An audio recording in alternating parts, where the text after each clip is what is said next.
Studies program, distinguished lecture event.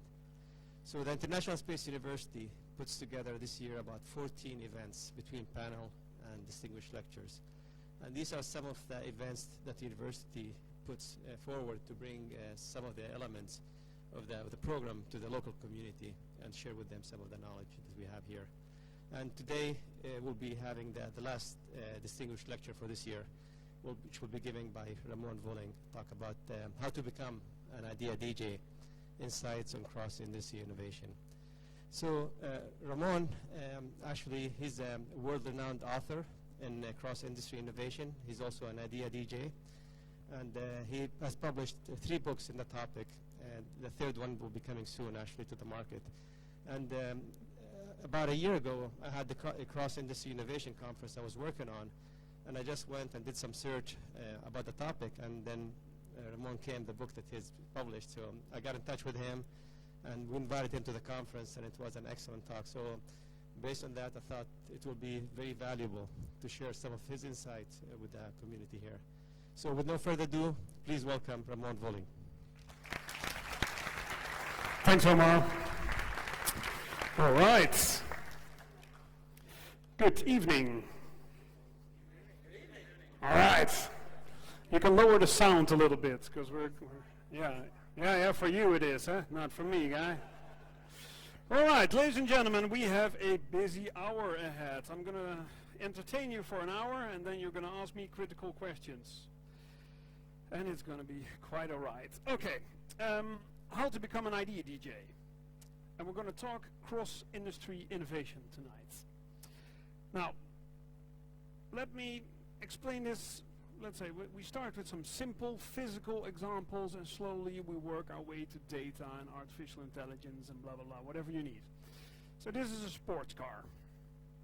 Just your regular, high-end, I think non-electrical sports car.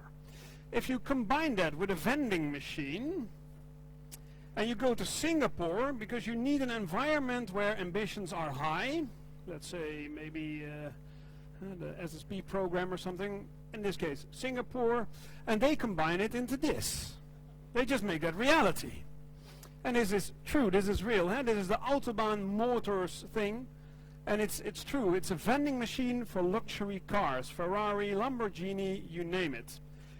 You select it on an iPad, and within 2 minutes the car is ready to go for you, registered and all. So it's interesting to see, and it's real. I'm not kidding here. Now, I love to travel the world and gather these kind of little examples from all over the world, mixing ideas from different sectors, from different industries, from different domains. So that's what I do. I'm a speaker, I'm a cross-industry expert, and I'm an idea DJ. So I mix ideas all over the place. And we help organizations to gain the skills to do that themselves. Who of you is now sitting next to someone you already know? Please raise your hand. All right, can we put on some lights here in the main room? So just for a moment. All right, but believe me, I can see it. Virtually everybody's sitting next to someone they already know. That's normal. We call that comfort zone. It's nice to sit to this person. It's safe. As a group, by now, you should already know each other. So I'm going to ask you for a moment to stand up. All right, put your shoulders loose. Choose in your mind a number between 1 and 8. Everybody has a number? Very good. And now make connection with the person standing in front or behind you, not the person next to you. You know them too well. So the person in front or behind you. So turn around, find someone, find a new buddy, say hi. Hi, buddy. Now, it's really simple. In this case, the person with the longest hair starts. Normally I lose this game, as you see. But one of you has the longest hair. You ever decide. This person will start to ask a question to the less long-haired person. And once you're done, it's over. The questions correspond to the numbers you have just chosen. So you take your individual number and you ask the question corresponding to that. Are you ready? Here are the questions. If you selected number 1 and you have the longest hair, you ask the question, what will you be doing in 2025? If you selected 2, what was your most beautiful moment of the last month? 3, if you had to go to another planet, what would you take? 4, if your best friend wrote a book about you, what would the title be? 5, what does space mean to you? 6, if you no longer work in your current sector, what would you do? 7, or in this case for you, studies, and if you would not study this, what would you study? 7, which period would you go if you had a time travel machine? And 8, who's the person you most admire? Good luck!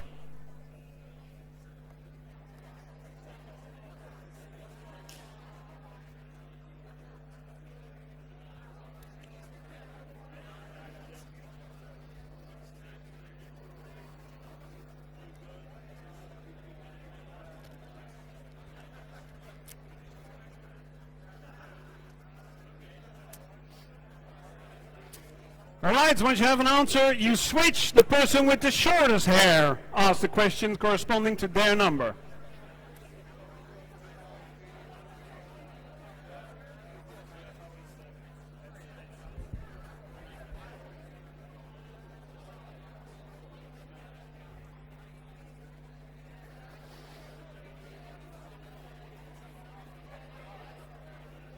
Alright, wrap it up, say bye-bye, buddy. If you think this person is way more interesting than the person you are currently sitting next to, feel free to change. Oh. These are just conventions holding you in your place. Huh? It's not done, as we say, to leave your partner. But for creativity and innovation, you sometimes need to look outside. Now, I'm a Dutch guy. I'm from the Netherlands. Hello. I live in Belgium. I've also lived in Germany. I've lived in Thailand, in Chiang Mai. And believe me, coming to Belgium was a major change in my life. Why? No. I had my girlfriend already 20 years before that, so that's still the same one. No, don't worry. It's my idea of Belgium. When I went to Thailand, and also to India, by the way, for a short while, I was totally prepared that it was different. Germany, I was reasonably prepared, and the Germans are pretty much like the Dutch. But coming to Belgium, I thought they have the same language. It's Flemish. It's virtually the same as Dutch, only a little bit nicer. And then I thought, that's easy. So I, virtually unprepared, I stepped into Belgium, in Antwerp. And that's tough. Everything is different. They organize themselves totally different. If you go into a meeting, a Dutch guy or girl will come in, present all the material, be vulnerable, saying, yes, we have a problem here, our income statement is this, our logistics are not going too well, and blah, blah, blah, blah, blah, we have a problem in the data. The Belgians have already decided that over dinner the night before. In the meeting, they will not really say what's happening, and after the meeting, they will just, let's say, buy you out, take you over, or anything. So that was a totally different experience. Now, I love Belgium, I love living there, but you need to know how to act. And that's the main lesson from this, is if you think something is similar, in many cases it's not. And if you think something is totally different, in many cases it is not either. But we'll dive into that. When I went here, I flew in from Schiphol. I was happy that ASA already put a nice commercial in, so put on the seat belts to get here. Brilliant. Who of you, or maybe someone you know, drives a BMW? Raise your hand. Very good. Who of you knows this kind of knob in a BMW? Yeah, that's the multimedia knob. You hit it to put up the sound and whatever. And there's a great thing. It's called the BMW iDrive. And the iDrive is a knob that BMW took from the gaming sector. They were looking for a way to navigate, and they just implemented a very simple navigation item from gaming. Simple example. Now, virtually everybody of you here flew in, so you know conveyor belts. They come from factories. You have them in sushi bars. Where do conveyor belts come from? Baggage handling. Where do they come from before? Factories. Where do they come from? Okay. Bicycles could be. Henry Ford, some people will say, and the thing. And actually it comes from the meat district before that, because Henry Ford did an internship, that's why it's important to do as many internships in various things, in the meat district, where you put these big kind of packages of meat on an S-shaped hook, you hang them on and you push them through, and then Henry Ford said, that's a smart system. If I just convert it and put an engine to it, et voila, the conveyor belt. So you see technologies jumping from sector to sector. One more. Aviation, the baby stroller. Who of you here is a parent? Who of you has kids? Who of you had or has an original McLaren baby stroller? Ah, very good. Spare no expenses, huh? Very good. That's the best brand in the market. You pay about €100 premium just for the brand. It's like Apple, same thing. But it's because Owen McLaren, Spitfire engineer after the Second World War, had a personal issue.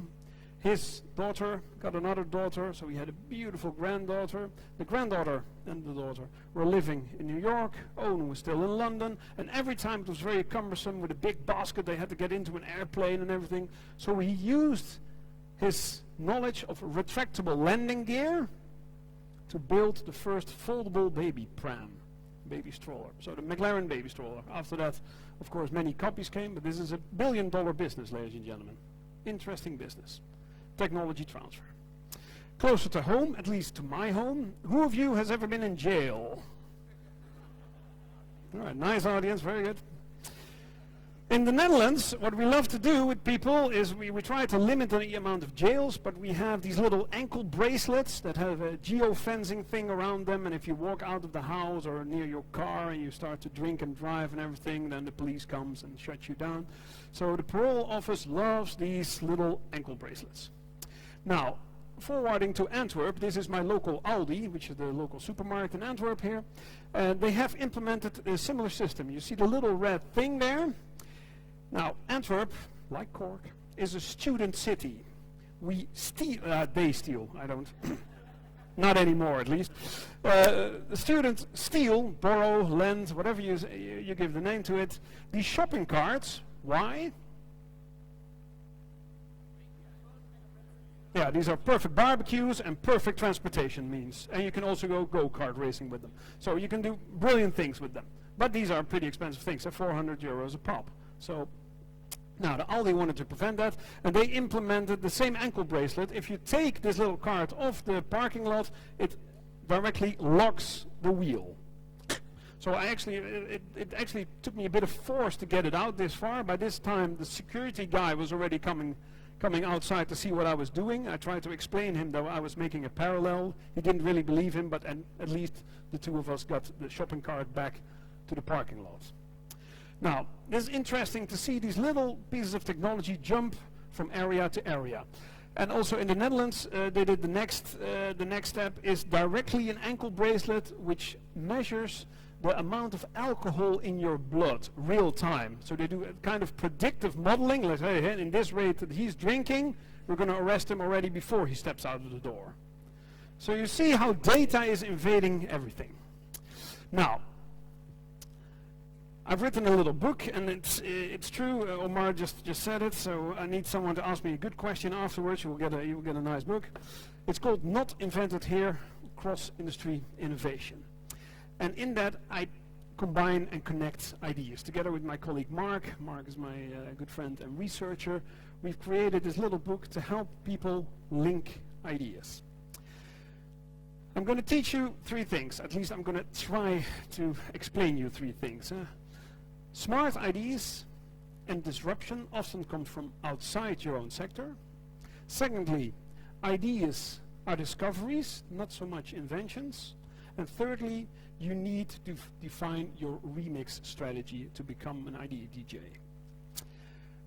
I love to travel. This is me and my son, and we, together with my wife, we travel. This was a few years ago. We traveled the old Silk Road. And the sport was doing this without using airplanes. So over land. Why? Because then you actually walk literally across borders. And walking across borders is brilliant. Especially going from Iran to Turkmenistan and Uzbekistan. Super interesting. Iran, everybody's really hospitable there. It's such an incredible friendly country. Turkmenistan, not so much. Uzbekistan, great. These are guys with big Kalashnikovs, really seriously looking, hand grenades everywhere, and all they want to do at the border is see your passport. And we think, oh, there's a serious security checking here. But it's not security checking. Why do they check our passports, especially my wife's? Just to see where you've been, what's her age and everything. So they study this for a long time to figure out who you are, because they are just curious. Hey, there are tourists walking over our border. That's fantastic. So these guys are super friendly. So it was actually the last one who spoke English who started to explain. Brilliant. Now, we did this travel to experience ourselves what it was to cross borders physically, and also to study how other people, especially in the East in this case, deal with similar challenges as we face. On the website, which is there, and the slides will be sent to you, you can also follow the whole thing. You can click and zoom on the map and everything. And we've asked people all kinds of questions. Questions like, what does home mean to you? And then finally, also a taxi driver in Tehran had a beautiful saying. At that point, he said, don't believe politics. Don't believe about nuclear missiles and blah, blah, blah. I'm here to make sure I have a good job, to be able to have a nice house, nice wife, and to send my kids to school. And that's actually, I think, what it came down to. He says, oh, politics and blah, blah, blah. And he was just taking care of his family. I think that was really impressive to see, and that's what also things we saw throughout all these countries. People are trying to make a living, and also they have higher ambitions in terms of trying to make the world nicer. Now, we made a lot of pictures there, and I'm going to show you a few of them. This is one in Tehran. This is the outskirts of Tehran. There, urbanization, people are moving into the city at an incredible rate.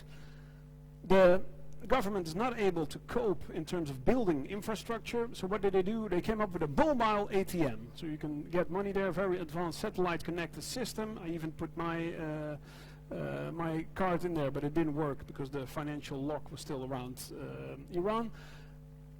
But it's a really nice way to see how they deal with rapid urbanization, and I think also the easiest way in the world to steal a truckload of money. It's already on a truck. China. You must have some Chinese friends here. Then they probably know about the white cash register system. Many restaurant owners in China love to sell meals, and they love to have cash money. Now it's virtually all transferred to WeChat, and virtually there is no cash money anymore. But a few years ago they had this system, and they implemented a new cash system because the Chinese tax office clearly saw there is too much black money going around. Many people pay for their food, but it never ends up in the restaurant's administration. So what did they do? They took a cultural aspect to this, saying, what do Chinese really love? Chinese love to gamble. So they implemented a small lottery system. You see here the scratch code and the scratch code over there. If you scratch open these codes, you can get partially or the whole of your money that you put in, you can get it back. So that means en masse everybody started to ask for receipts. And this is not good for your average restaurant owner trying to have a double administration. You don't want too many receipts. So how do you cope with that? Brilliant to see. A restaurant owner takes a big basket full of presents, comes up to you, say, do you want a present? And you grab a present. There he goes. He grabs a present. Very good. We look at each other. The deal is made. The unwritten rule between us, if he accepts the present, he does not want a receipt. Now, the only question is, how does a restaurant owner now knows who a normal customer is or who a tax officer is? I still haven't figured that out, but probably they will get 2 presents. I don't know. Anyway, I love to collect these kind of little things, and these are then the playful little things. What we then do is convert that to, let's say, our customers. And who are my clients? These are large corporations. This is the police force, governments, universities. And I teach them on these 3 levels, on leadership, human resources, new business and innovation kind of things. And we do that on strategy, attitude and tools. And finally, we do that on all kinds of development. And today we're going to work a little bit on your skill development, because I'm going to make you better idea DJs. Let me give you a practical example. What do I do in normal life? I get to wear helmets and stuff, so I get to visit all these kind of different sectors, which is great. I learned so much. Here we had a really nice question. They wanted to resort to more effect with a reduced workforce. As we're going into the total energy transition, many gas and coal-fired installations to generate energy are being decommissioned. And also, these operations are now run with a way smaller team. In the old days, you would run a normal gas-fired power plant with about 35 people. These days, you only have 3. And then 3 times 3, because you have 8-hour shifts, so 9 people, 3, 3, 3. They wanted to make sure that these people, because for these people you need a different skill set. So where can we learn about who else has done this before, somewhere else? And then we went out, this is from a few years ago, we went out to look to other places where they already do this. And one is close to your heart, of course, because where do they do this? This was a whole project team, and we get to visit all kinds of cool places with tubes and things. The International Space Station. It's a very small team, highly skilled, running a total operation. So there's a lot of similarities there. Managing a whole power plant with just a few people and the International Space Station. So we studied that. We also studied polar expeditions. A very small team, highly skilled, managing a full operation. Not so long ago, this one was moved because the ice was breaking. They pushed it out a little bit further on the ice. And thirdly, we went to the Marines. So actually, the Dutch Naval Services we could actually visit, because the International Space Station was literally out of our reach. Not yours, but our reach. And there we learned a lot on how they do personnel planning, how they do technology transfer, how they do incident management. And the chief connection officer there was so kind enough to send us the spreadsheet, a logo from Excel, a spreadsheet on how they did incident management. And finally now a lot of Dutch and also Belgian energy plants, gas-fired energy plants, are using a spreadsheet to do incident management, which comes from the military. So this is how little things can be transferred out. Now, I'm looking for elegant solutions, and there are way enough elegant solutions to be found if you're willing to look outside. The Wasbar. If you ever come to Antwerp, very welcome. Come and have a coffee, and then we may have a coffee at the Wasbar. Student city, so a lot of people need to do their laundry somewhere. You have these empty white spaces where you can do your laundry. These two brothers thought of a nice idea, and they thought, hey, why don't we combine this with a nice coffee bar? So the Wasbar was born. You can do your laundry here and have a coffee. Now it became a whole concept, and they've already opened 7 stores, written a book. It's a very successful business concept, patented and now being rolled out by simply combining 2 items. And there are way more beautiful things you can combine. If you get into it, you think, yeah, actually on a meta level, things look the same. But somehow we shut them out. Why? Because we are sector, domain, expertise, jargon optimized. Let me explain. You seem like a pretty serious audience, right? Yeah, serious audience. So, if I ask you a serious question, what do I get? Yeah, that's exactly what the problem is. Serious question, serious audience, serious answer. Tough to do innovation, right? Now, you have one axis here, is the relevancy of ideas, and the other one is time. So if I ask you a serious question, what can we do with the International Space Station once the tour of duty is over? Do we decommission it? Do we repurpose it? Whatever we do, you get all kinds of serious answers, of course. We call them best practices. What everybody does and blah, blah, blah. The key is actually to push yourself through the limit, but at a certain point your ideas have no more relevance to the actual question. You think, what? And then you go through the ice. It's in the bottom. And that's what we call craziness, or zotheid in nice Flemish. And then you jump on to the next area as next practices. So you need to go from best practices to next practices. Totally new ways of doing it. Totally radical new ways of doing things. And you will see that many next practices come out of different sectors. And this is then a loop, because the new next practice becomes the new best practice, and you go again. Like in, let's say, airplanes, airline tickets. At a certain point, I think it's EasyJet or Ryanair started with ticketless flights.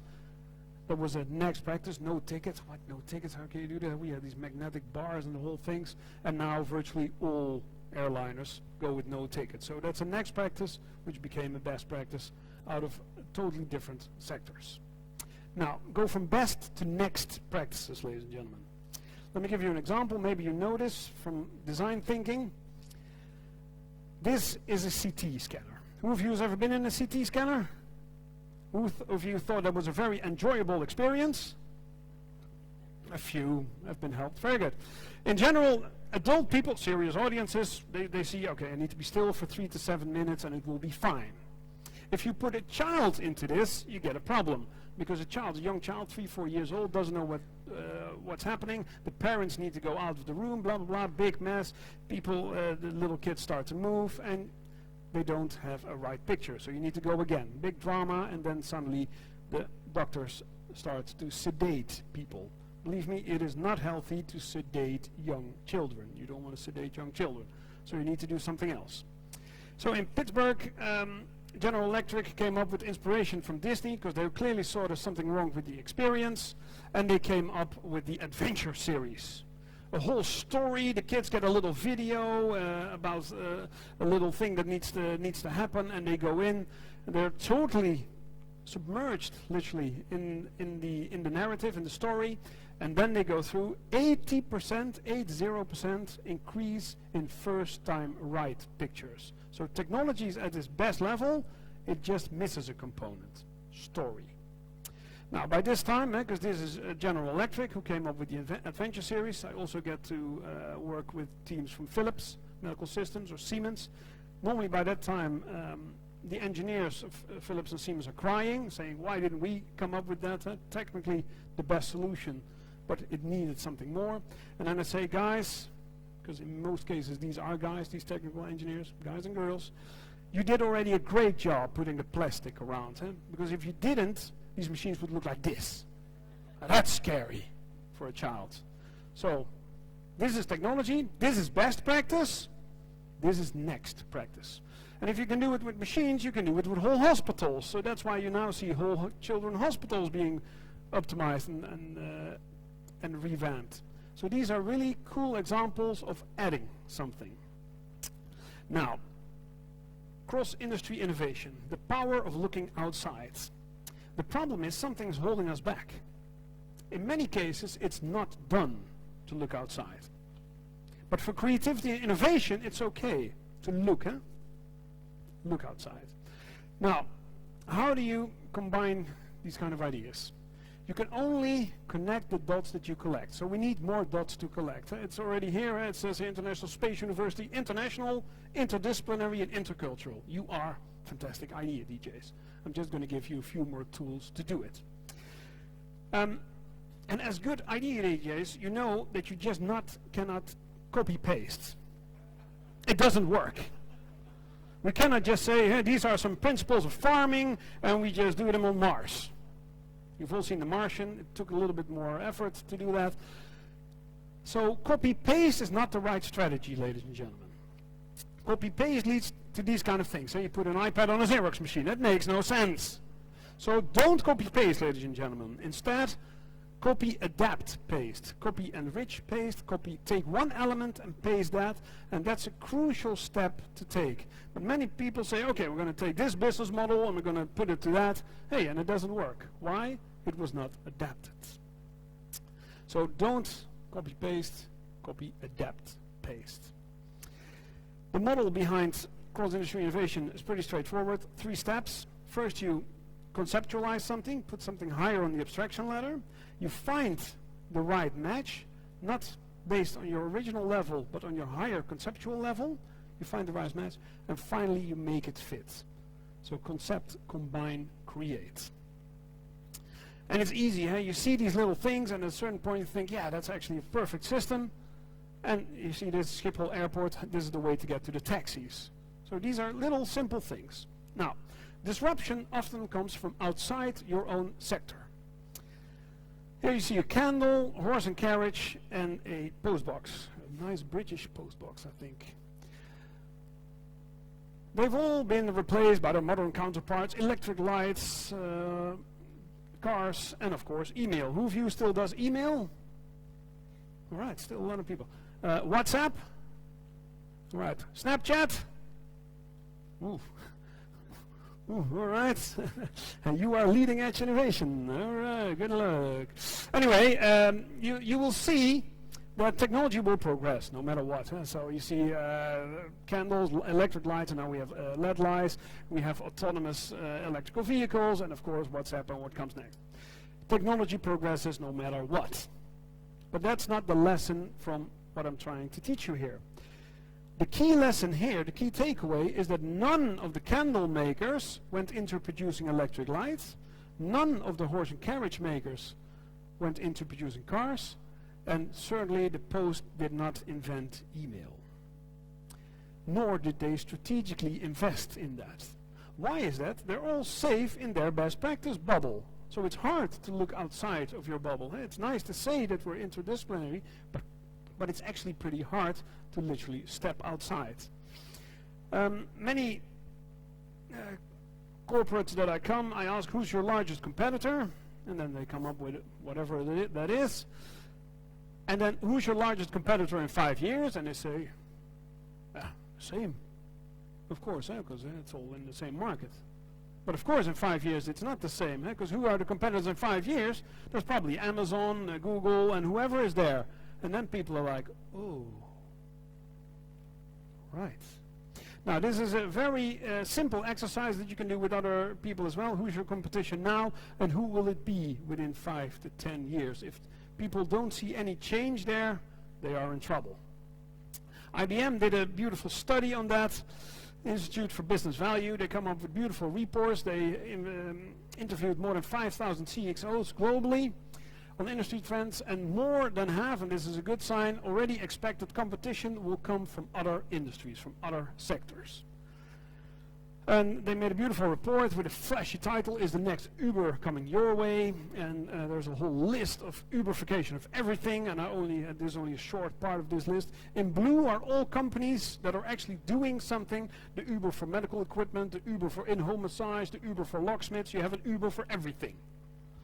Now, these are all companies in blue. Who of you knows Airbnb? Very good. Highly educated, serious audience. Very good. Who of you has used Airbnb? Who of you likes it, using it? Pretty good, pretty good. Now, why is Airbnb so successful? It's not really a peer-to-peer kind of idealistic thing. Airbnb is just a rental website. A very good one. Why did Airbnb win out of all the hundreds, thousands of rental websites that were there? Airbnb, the same thing as Apple does, the same thing as Netflix does, as Uber does and everything, they win by design, ladies and gentlemen. And not just by pixel perfect, it is pixel perfect. And of course Airbnb sends in professional photographers to do home staging and make pictures of these houses. But what they do is they design the whole customer journey. Who of you has never booked, let's say, an airplane ticket that you think, okay, 800 euros, 1,200 euros, click, and then going the 21st of August, coming back the 7th of September, click, click, click, click, and then finally there's one big button, it says pay now, 1,326 euros 10. And nowhere on the whole page it says, like, when's the date again and everything, and you're like, did I fill in the right date? The 21st or the 20th? No, I'm not going to press this button because then it charges my credit card. No, I'm going to press the back button. Oh shit, everything's gone. Who of you has experienced this? There we go. See.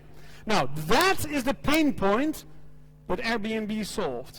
They take you by the hand every step, And they are absolutely sure the last moment that you press the button to pay, that it's ultimately clear what you're buying.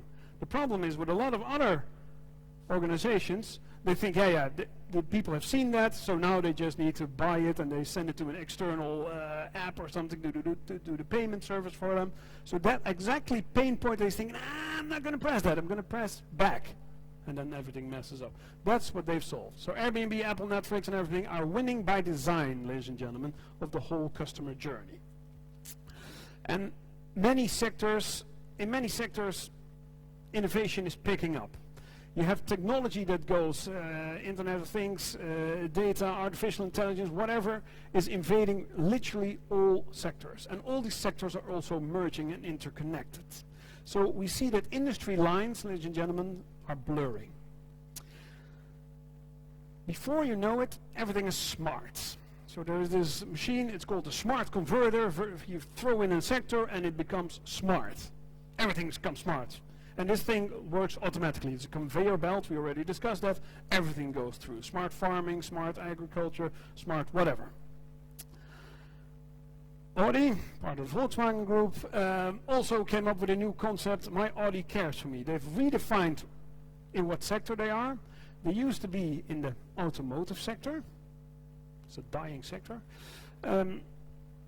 And they used to be in, let's say, the higher mid-tier kind of cars and safety kind of things to make sure that if you have an accident, you're relatively safe. And then finally they came up with the insight, that's actually what we're providing, safety. So they've now stretched that on, and there's a whole concept, it's called My Audi Cares For Me. So there's real-time heart rate monitoring in the car and everything, connection to physicians, hospitals and everything. So it's an integrated concept about health. Audi is no longer in the automotive sector, they are in the healthcare sector. So that's an interesting strategic play that also has an incredible implication on where Audi puts their investments, their recruiting, their technology development. So it's interesting to see how these things come together. Of course, the person you all know is a brilliant idea DJ, I would like to say. He mixes things across so many different sectors and things. The key is to ask yourself, what sector are you really in? I asked that to a lot of our clients, and some actually don't know. Some know that they're in multiple fields, but they find it hard to define what sector they're really in. It's important to see that you can do these transfers across industry innovation on multiple levels. So you can do it on your core products or services, you can do it on your business models, on your partnerships, on your processes, on your leadership, on culture, multiple levels. Now, that's important to know because ideas are not so much inventions, they are discoveries. There's a reason we've given our book the title Not Invented Here, to counter the not invented here syndrome, the psychological item of pushing ideas from outside out, because it's not invented here, it's not from our research and development department, so it cannot be good. Now, you need to know that someone else has already solved your problem. The problem is, we don't really see it. Why?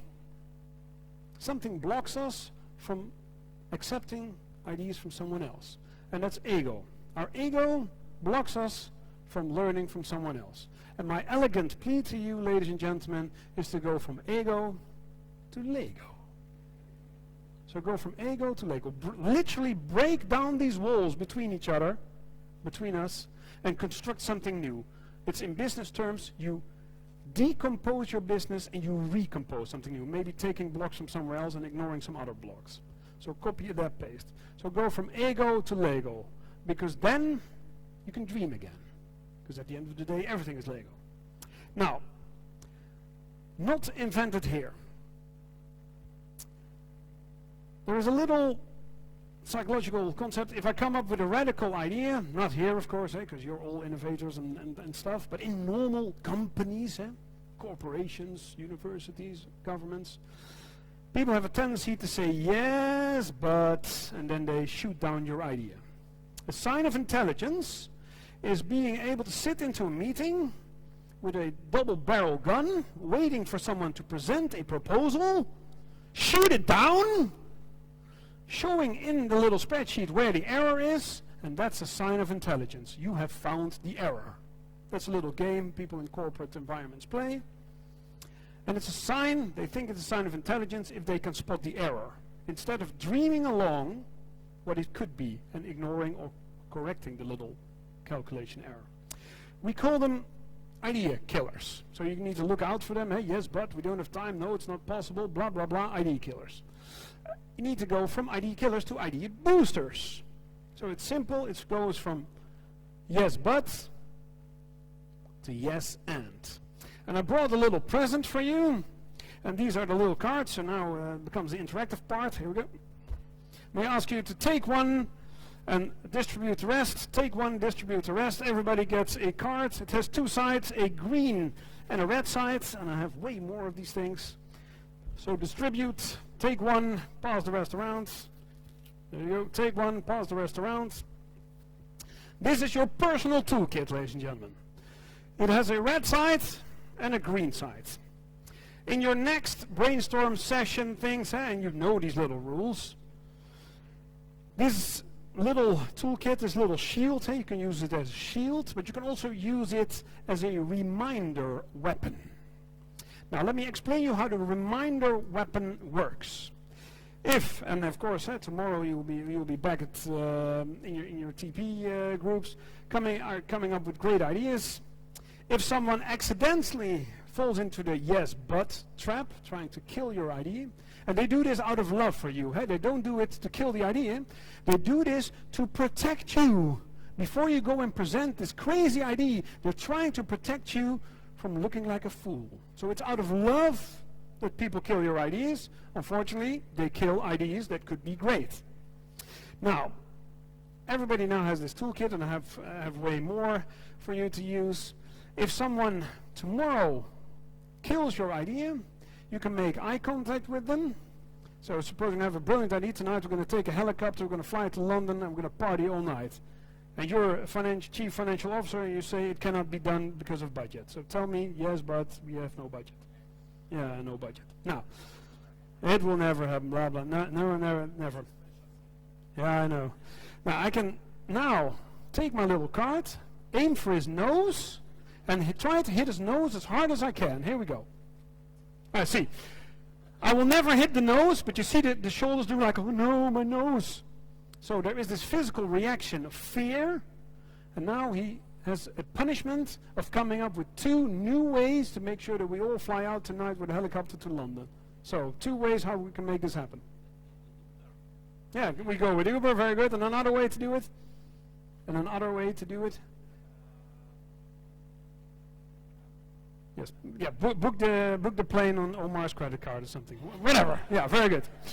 So your punishment for killing an idea is coming up with 2 new ideas, and that's where this little tool card is going to help you.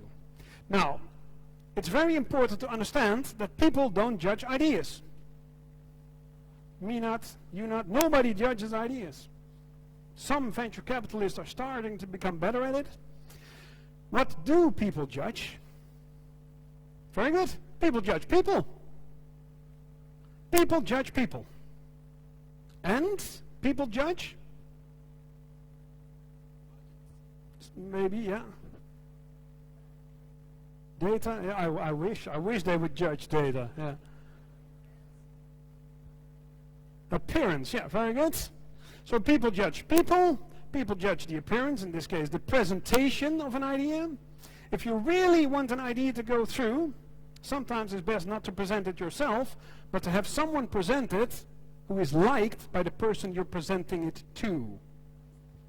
Yeah, and also just to make sure that you have a relationship to your audience. And some people have still ego. I want to present my idea. No, do you want to present your idea, or do you want someone to accept your idea? That's a totally different thing.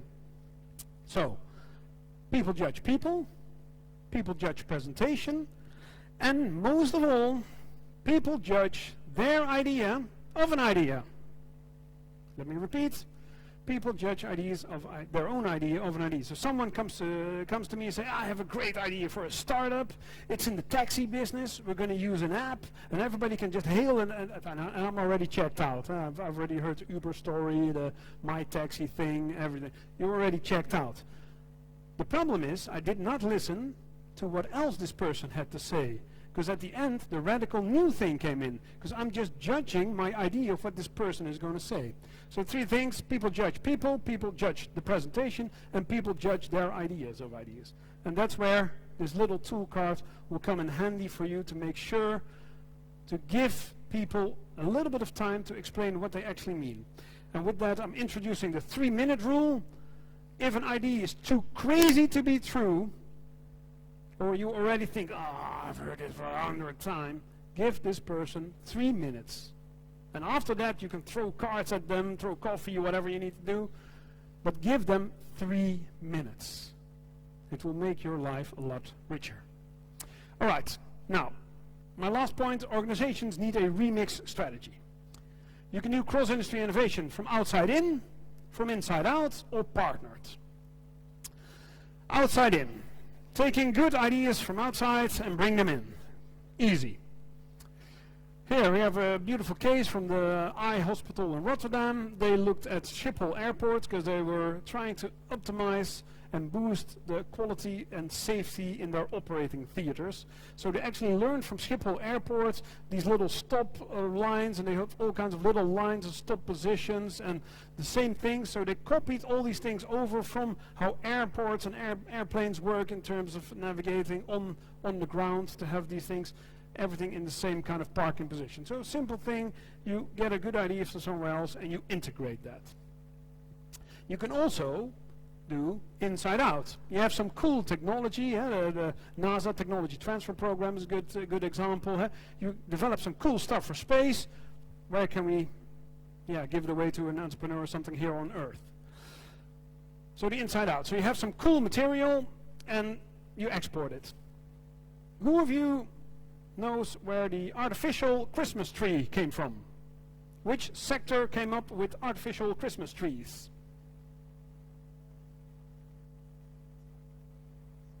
Fake grass industry could be. I'm Dutch. Fake grass industry. Interesting. It could be. Are it the trees? Let's say the herbanists and the botanists and things. Do you think they came up with artificial Christmas trees? Advertisement could be. Plastic bags. Yeah, close. No, these guys. They had the machines in place. They just flipped it around a little bit bigger and a bit different color. That's it. $1 billion business, ladies and gentlemen. Reimagining what you can do with your skills, with your data, with your technology, with your assets. That's radical repurposing of your existing assets. And you can do it partnered. So then you both have skin in the game. And that's an example here, Nike Plus, together with Apple, combining intelligence and little computers, in this case with sports. So you need to go from an ecosystem to an ecosystem. This is a nice picture by Austin Kleon, really great. Next time you should get Austin here on stage. He's written the book Steal Like an Artist. Brilliant. So go from ecosystem to an ecosystem. And I see way more examples of ecosystems arrive. Reinventing multifunctionality, combining goal-sharing means and linking interests. This is a report that came out from a Dutch research entity, and they see that in many new construction sites and things, there is a need for new combinations. So the Dutch system thinking here delivers holistical, adaptable, scalable, cost-effective solutions across many sectors. So now you always see some water and resource efficiency, transport, logistics, clean and secure energy, energy-efficient buildings. These are all different sectors coming together. It's not just building a building anymore. It's about bringing multiple stakeholders together to generate more societal impact. And they have a beautiful report on all kinds of examples where multiple things have been combined already. And also all the slides and everything will be sent to you, because this is a really nice place to see, hey, here they've combined multiple actors into one site, being able to come up with fantastic new combined solutions for multiple stakeholders. One more is Vincent Caillebout is asked to give his vision for 2050. Paris wants to be the smartest city in the world and also the greenest city. And Vincent Caillebout is a nice architect, he says, the city of the future is vertical. So he sees things going in terms of high-rise, green. It's a beautiful vision. It's totally worked out. If you check out the website, it's a fantastic concept. And the city of Paris is seriously nominating him to implement his vision for Paris. Now, ecosystems. 3 things, the outside in, inside out, and partnered. That's what you need to remember, that you can do it on all these different fronts. And you need to do it like a real DJ to see what valves or what little things can I change, what can I influence myself. You need to remix your industry or another industry. And as we discussed, you can do it on multiple levels. I just spoke about Austin Kleon. This is his book. Go buy his book for sure. And he has a nice saying about good theft and bad theft. So if you look outside to get new things, bad theft is to degrade something, steal something and then just give a lower quality form. No, the good thing is to honor it.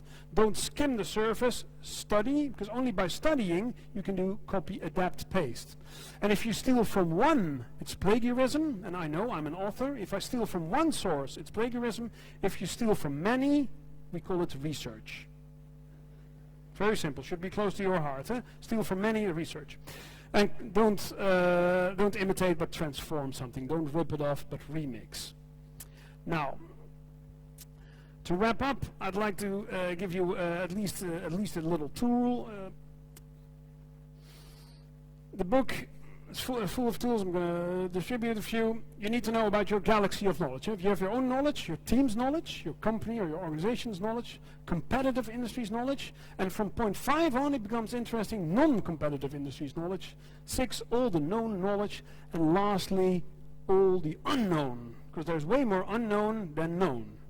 And from 5 on, this is where it becomes really interesting. So best practices are in 1 to 4, next practices are in 5, 6, and 7. And I need to check that with you, because you are too intelligent, so I need to check that. I'm going to ask you to make a mental note. I'm going to ask you 3 questions. I want you to memorize the answer immediately. Don't speak it out. Just lock the answer in your brain. Are you ready? Still awake? Very good. Here we go. It's very simple. I want you to note down mentally the 3 answers. And the only thing I ask you is not to pronounce them, so don't speak. And the only other thing I'd like to ask you is to give me a wrong answer. Easy. Wrong answer to the question, what's the capital of Belgium? Second question, a wrong answer to the total number of healthcare-related startups in Europe. Wrong answer. And a wrong answer to the color of Ramon's mother's car, my mother's car. All right. Let's run through these things. Who accidentally filled in Brussels? Oh, no, come on. You have to be kidding me. But who filled in Antwerp? See, subliminal, I've been pushing Antwerp, very good. Who of you filled in Cork or your home city or something? Yeah, of course, yeah. Okay, the number of healthcare startups in Europe who accidentally filled in 22,521?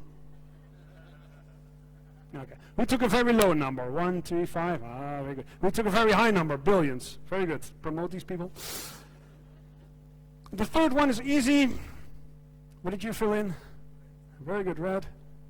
Green, red. Okay, wait. Who of you filled in a color? Yeah. You think that's a trick question. Believe me, my mother has a car. She drives very carefully, actually. Now, if you filled in a color in the last question, there is a statistic probability that you are right. And I wanted you to be wrong. So, yes, but, wait, here, yes, but. Here you go, yes, but, capture that. Oh, there we go. All right, let me explain what's happening. The capital of Belgium. Everybody knows, I hope it's Brussels. If not, make up Cork and you'll be fine. But here your brain dives into the little buckets of world cities, cities in Belgium, whatever it is, capitals. You know the incorrect answer, so your brain goes in, yeah, I have a beautiful wrong answer for you, a wrong answer. Oh, yeah. In the second one you think, what? Healthcare-related startups in Europe? I don't know, this must be thousands. So I take a very low number, your brain plays it safe. or very high if you want to play a little bit. And number 3, you're a little bit confused. You think, is this a trick question? Does your mother have a car or something? And you just select something. You're now tired. I've been trying to make you mentally a little bit tired, so your brain thinks wrong and whatever. I will just choose a color, and it will be wrong. I hope. I pray. I don't know actually. Now, that's exactly where it goes wrong, because if you fill in a color, there's a statistic probability that you're right. So any other answer, banana, flowers, or camera, would have been perfectly wrong. Brussels, 22,000 would have been perfectly wrong answers to the last question, the color of Ramon's mother's car. But our brain pushes us into this little bucket, and we are just not able to jump out of that. Now, we can jump out of that little bucket, but to do that, you need tools and techniques, certain cross-industry creativity techniques to help you jump from context to context, because otherwise, like a rubber band, your brain will go back to the same bucket. Because you can stretch, we call it stretch your brains, before you know it, it goes back to the same bucket where the question was originally asked. Now, let me give you an example of one of those tools that we have. You can download all the tools also for free on the website. This beautiful commercial by the HSBC Bank, they use a picture and they define different values to it. So for some, the bicycle stands for ecology, for the other one for equality, and the other one independence. Beautiful. We've called this the business synonyms method. For some, public speaking is courage, for some doing a bungee jump, or for some marriage or something else is courage, or wearing a veil. So everybody defines courage in a different way. Now we're going to play with that as well. I do this a lot in commercial environments. I say, who of you has customers? Yeah, they all have customers. Some have clients. What is the difference between a customer and a client? Yeah, nice. American is a client for services, true. And normally the invoice is about 100 times higher to a client than a customer. That's a very simple distinction. But at the end of the day, it's the same thing. But because it's defined to certain sectors, let's say Amazon has customers and a law firm has clients, they say. But at the end of the day, it's just the invoice which is 100 times higher. And it's something is provided. Now, you can play this little game. So you can say customer is a client, is a, come up with at least 10 more synonyms. Come up. Buyer, payer, consumer, partner. Banana. Yeah, banana. Very good. I'm pretty sure someone has bananas as customers. Yeah. Certain microbes and everything, because you need to put the right stuff in. Yeah. A few more. Yeah, purchase. Very good. A fool. Very good. Cliente, nice, nice. All correct. We did this with about 50 teams, and we've been calculating this. So a customer is a client, a consumer, a student, a patient, a shopper, a buyer, a purchaser, a stakeholder, end user, patron, prospect, supplier, complainer, pain in a peep, king, queen, dancer, singer, what have you. The key is to see on a meta level, these things are all the same. But we don't see them as the same because they're locked in their nice little jargon, in their little sector, in their little domain.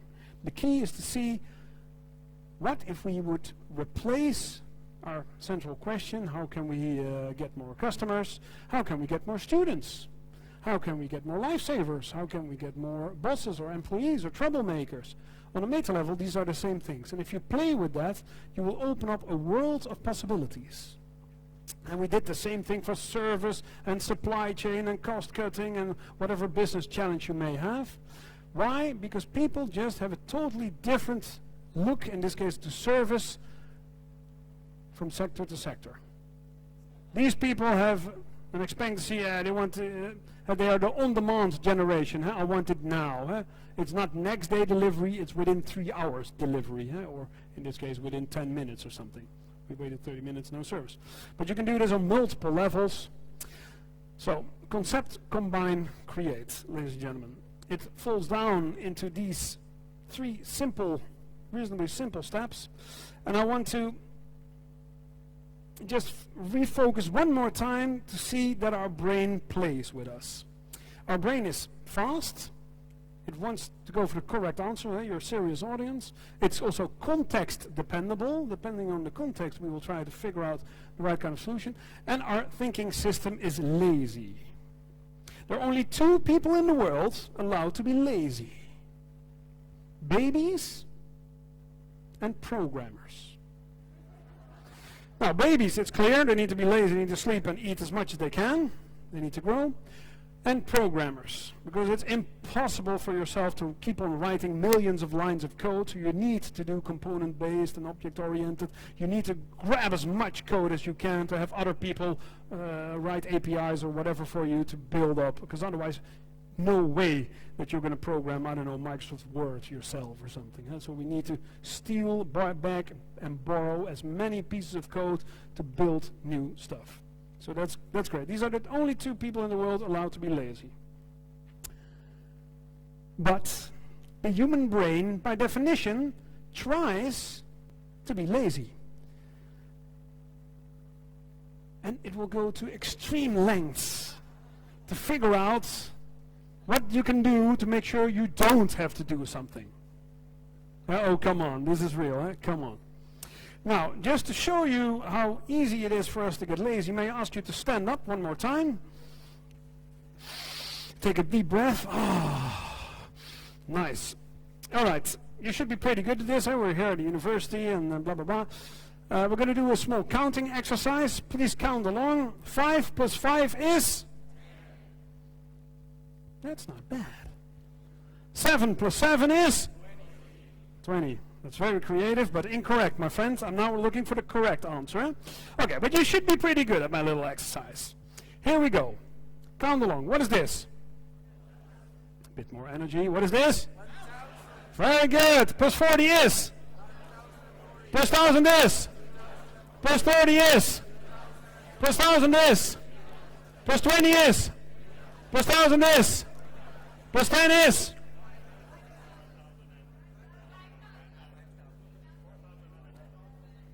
Sit down. Yes, we are a serious audience, and yes, we are blah, blah, blah. Please feel free to recalculate. I took out the hundreds, if you haven't figured it out yet, smart asses. So, now this is pretty okay. You're here, most of you are students and teachers and everything. We're here to learn. Making mistakes is okay. I did this at a big conference for a not to mention large accounting firm with their clients. Very painful. Chief accountant, chief client next to him, and the client was like, what? You're checking my bank statements. Now, it's a very simple thing. I took out the hundreds. What I do is I bring your brain into a train mode, and your brain thinks, hey, it's already time. We should be in the bar by now, and how do I win this book? And the Dutch guy's pretty funny, but now it's time for an end. Million things you're thinking of while you automatically extrapolate this. You see this as a little data set, and in Excel you make it blue, and you say, hup, make a chart. And the rest, you're like, and I need to speak to her tonight, I need to see him tomorrow, I should write an email. A gazillion other things are happening in your brain, and you think your idea of this idea is already fixed, and you're already there. Now, the only thing that can save you from making these kind of mistakes are techniques. So you need to go out and look, ladies and gentlemen. But the question is, for cross-industry innovation, becoming an idea DJ, where do you look? You can look at other companies, you can look at different sectors, you can look at nature, the arts, sports, history, future, bad business. So you can ask yourself, what would this other company do? Many, especially if I work in startups or things, people, we are the Airbnb for chairs, and we are the Uber for ISS decommissioning, we are the whatever they are. You have startups virtually doing this little game, the X for Y. It's pretty simple. The key is there also to see what are you copy, adapt, pasting. So you need to be smart, and this is Dublin, 10 types of innovation model, to look at a company or organization, how are they organized? So you have 3 things: configuration, offering, and experience. Where is it that we want to learn something from somewhere else? You have all these things, how you make money, how you connect with other things, a lot of things. Another tool that you can download from the website is the cross-industry transfer map. And something cool, a lot of you engineers will probably know, biomimicry, mimicking biology. There's this beautiful website called asknature.org. You can actually type in your question in normal language, and then it's translated, a fantastic database, into how nature solves your challenges. And then you have all these things, nature-inspired challenges, from Velcro to Speedo things to the Shinkansen, the fast train, by using a kingfisher snout and everything. And there are 9 basic principles of biomimicry. Nature runs on sunlight, nature uses only the energy it needs, nature recycles everything. So this is a beautiful science in itself, learning from nature. The most elegant things you have, you can learn from nature. Now, on the website, crossindustryinnovation.com, you can download cool examples, 101 super sites. So for your specific domain, there is someone, a curator, that has already been gathering cases and examples relevant for your area. Whether it's energy storage combined with mobility, it doesn't matter, there is some cool stuff in there. You can download all kinds of tools and everything, and also the cross-industry jackpots. And that's the thing I'd like to show you last. If you're really out of ideas, we're going to use the jackpots. This is Venice, by the way. The Venetian casino wanted to attract more customers, so they put this in the airport. And what do you think the end result was? 60% more visits that month to the casino. So that's subliminal seeing, like, hey, that's funny, we can play with this. And this just to make sure that people put it in their mind, so you can alter behavior. That's what advertising does. Now, how does the jackpot work?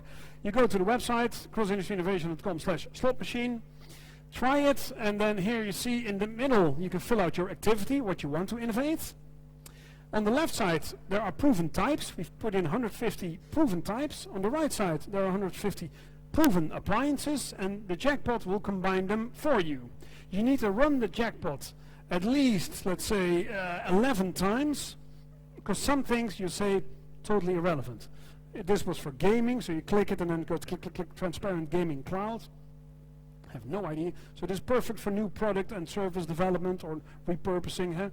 Mini ISS business, mini ISS or precision ISS festival. Maybe shoot it out of the air, precision festival. Who knows what you can do? So this thing will automatically help you to come up with ideas based on proven business components. It's like playing Lego for adults. Serious Lego in this case. So the cross-industry jackpot, free for everybody to use, make something cool out of it. Now, finally, making it fit is more important than over-customizations. Sometimes we think too much. We think too much. We should do more, not think so much. Think better.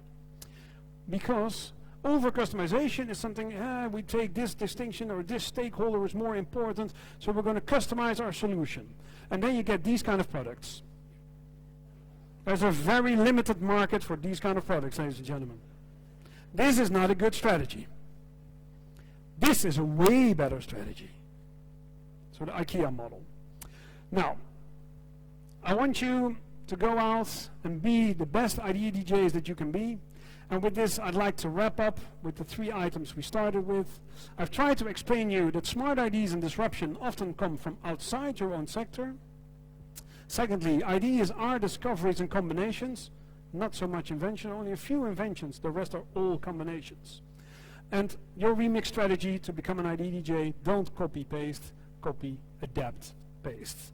And with that, I'd like to thank you for your time and opening up for questions.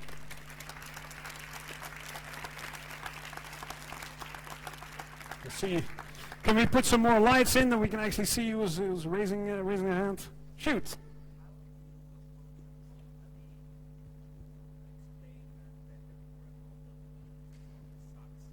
How do I approach a company that their current model, their research model sucks? They need you, so you're selling yourself as a consultant. I don't. We've written the book, and we're present on the internet, and some companies find us, or I'm on podia like this, and some people say, oh, that's actually the kind of thinking that we need. But it's very hard to go out. Sometimes you can. You go out to a company and say, I don't think your model is doing too well. And then they say, no, nothing's happening. And they say, no, I've pulled out your public statements, and you see a decrease in this business. So it's relatively simple to see if the business or the profitability or something is declining, especially with public companies. You have the public records, and you see whether there's growth or whether there's a installment or actually a negative coming in place. So that might be a case. But for us, in this case, it's more busy on the line. More people are finding us because they see we want to look outside of our silo. We want to look outside, literally, and finally they find us. So that's how we do it.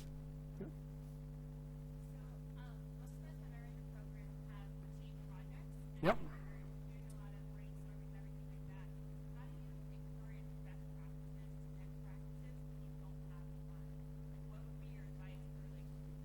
Nobody has time, by the way. That's all right, there they are. There's excellent.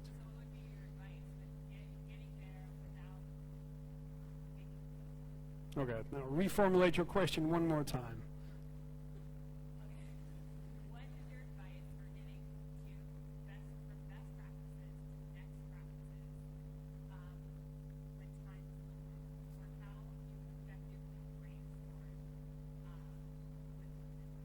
Yeah. In many cases, there's let's say, a marriage between the standard creativity techniques. They come all the way from the 70s, from Osborne and things. Have as many ideas as possible, as many post-its. I saw beautiful walls full of post-its. The problem is that then there is a democratic item in there. It's called the creadox, the creativity paradox. Is that you come up with an enormous amount of cool ideas, crazy ideas, normal ideas, radical ideas, good ideas, not so good ideas, and then you need to select something. There's a nice model for that, stepping out of this creativity paradox, is that you come up with pretty good ideas and also mediocre, and then you go and select, and then you select something that's familiar, and then you stay in the best practices. That's actually what you do. You go pretty way out in your thinking, but once it comes down to the selection, you choose something which is reasonably comfortable, because you can oversee the impact of these ideas. Now, on the internet, you can find the COCD box. That's one method that defines ideas in 3 colors: blue, red, and yellow. Blue ideas are best practices. It's simple ideas. It's been done before, proven cases, so you just use them. Blue ideas, no discussion. Easy to get budget for, easy. Yellow ideas are the challenges for the future. Technically, ethically, socially, not possible yet. These are ideas for the future. Now, whereas true innovation is in red. If you structure your ideas like that, and you can find the literature on the internet, COCD box, Center for Development of Creative Thinking, this will help you to say, okay, we're going to select a few blue ideas, we're going to select a few yellow ideas, but the key is to find our red ideas. And then, because sometimes people are saying, oh, you have to have this idea, but it's a blue idea, there's no discussion about them. And some people say, no, we need this yellow idea. And then you can easily say, but it's technically, socially not yet feasible or acceptable or whatever. So this might help you one step already to cluster your ideas relatively fast in these 3 blocks. So that might be one way of doing it faster. So the next practices are always in red. So look at the literature, it's pretty cool stuff. And otherwise send me an email, I'll send you the thing. Firstly, thank you so much. My question to you is, what was the most craziest and initial idea that came into your mind, and were you like, okay, I'll work on that, or were you like, who the hell will work on that? Oh, we have so many, and so many things that didn't went well. I think we were working with the Dutch police, the Rotterdam police, and they had an enormous issue about a certain area, a not so fancy area of Rotterdam. There were enormous amount of car break-ins. And then we thought, how can we how can we make sure that there are not so many car break-ins? Because what criminals do is they flip on their Bluetooth, you walk past these cars, and hey, there is a thing, you smash a window within, I believe, 4.3 seconds, they smash a window, grab something, and they're off. So there was a big problem. And then we wanted to figure out unconventional ways to get into there. The team of change agents, beautiful name by the way, police officers that were there for change agents, we brainstormed together with them, and then we came up with a beautiful idea saying, if the police puts communication under someone's window, the little screen wiper, it's a brochure, and it has two messages: lock your car, don't leave valuables in your car, because otherwise you invite people to steal. So that's a preventive measure. And we thought, how can we reframe this preventive measure? Because believe me, no one's interested in these police brochures. So you get into your car, you see it looks like a commercial from a local discotheque. You grab it, and the first thing you do is you throw it on the street and you drive away. You don't even look at the thing because it's a nice printed thing. And we thought, okay, what are the little things that people will read? And then we thought, we need something else. We need a more emotional connection. And then we came with the idea of just taking a piece of paper. We literally took one from the printer, and we scratched it up a few times, gave this little note, and then we wrote a little message saying, hey, this is the police Rotterdam, we checked your car, be careful, there are valuables in there, and thieves use Bluetooth to check, and please don't put valuables in your car. Then we folded the little thing and put it under the screen wiper. Now, if people see a little piece of torn paper under their screen wiper, what do they think? Yeah, someone bumped your car, but had to leave, so leave their phone number or something, call me, we'll settle it with the insurance. Or a good friend of yours, or someone who's in love with you, I saw you leaving the car, I was in my office, you went away, you're the love of my life, I need to run out, where are you? And then, I'm going to write a little note, call me, I love you. And so in all cases, people would look at this little torn piece of paper. Now, we were really proud, saying, this is a beautiful idea, we're going to implement that. And then the head of communications of the police came in, saying we could not do that because this little piece of paper was off-brand. Anyway, that's when the chief of police was called in to help us out, and the chief of police then said, I need you not as a staff member to tell me what I can or cannot do, I want you to help us to make this idea reality. And then finally, the chief of communication, which was a really nice lady, she said, okay, what we'll do is we'll put a little URL in there. They even developed a little stamp that we could make it like this with the URL, Police Rotterdam /little note, and then you could see it's official police communication. So that was a cool idea, and it took some leadership, great. The second one was a little bit more daring. The police normally knows who the carjackers and who the break-in people are, they just don't have evidence. Now, then we decided to come up with a whole campaign, writing a letter to everybody that they knew had something to do with car break-ins, but could not prove it. And everybody in the database ever to do something with it.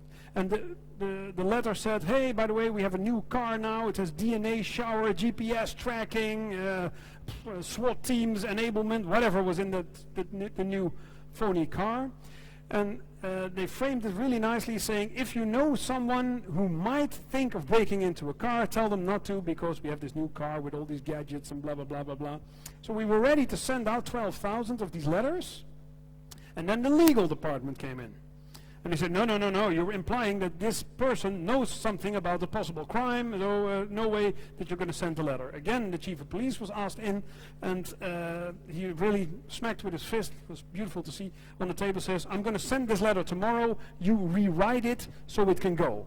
And then finally, because under Dutch law, if you know in the third degree of something, you're still liable, but in the fourth, fifth, or seventh degree, then it's okay.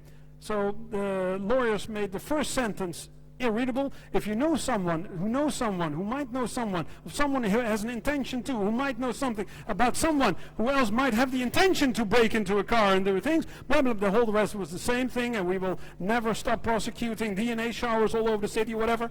And then this letter was sent out, 12,000. We made the news with that, was cool. The car break-in dropped with 45%. directly after that. So that was a cool way that, and these were the craziest ideas I could remember that actually came to fruition. So, Okay. One more question before we go to reception. yeah, we need to get some drinks.